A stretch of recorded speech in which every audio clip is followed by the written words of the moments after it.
মামা ভাগ্নের পৈনিকে এক দুই সেরের সাধারণ জীবনের বোঝোর মতো মামা ও ভাগ্নের মধ্যে টানা পড়েন মজা এবং ছোটখাটো দ্বন্দ্বের মাধ্যমে গল্প এগিয়ে চলে। মামা সবসময় তার স্বার্থের জন্য চালাকি করে, আর ভাগ্নে সেই পরিস্থিতি মজারভাবে সামাল দিয়ে। পারিবারিক বিষয়, গ্রাম্য পরিবেশ এবং বিভিন্ন মজার ঘটনা নাটকের মূল আকর্ষণ। শেষ পর্যন্ত নাটকটি সম্পর্কের আসল মূল্য ও পারিবারিক বন্ধনের কথা তুলে ধরে। মামা ভাগ্নের পার্ট 2 আপলোড করা হয়ে গেছে, আপনারা দেখে আসতে পারেন। মামা ভাগ্নে পার্ট 3 কবে আসছে সবকিছু বিস্তারিত জানাতে আজকের এই ভিডিওটি শেষ পর্যন্ত দেখতে হবে। যদি নতুন হয়ে থাকেন তাহলে চ্যানেলটি সাবস্ক্রাইব করে পাশে থাকা বেল আইকনটি চাপিয়ে দিন, যাতে আপডেটগুলো মিস না হয়।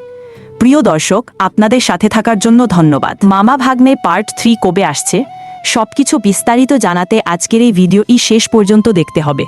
যদি নতুন হয়ে থাকেন তাহলে চ্যানেলটি সাবস্ক্রাইব করে পাশে থাকা বেল আইকনটি চাপিয়ে দিন, যাতে আপডেটগুলো মিস না হয়। প্রিয় দর্শক, আপনাদের সাথে থাকার জন্য ধন্যবাদ।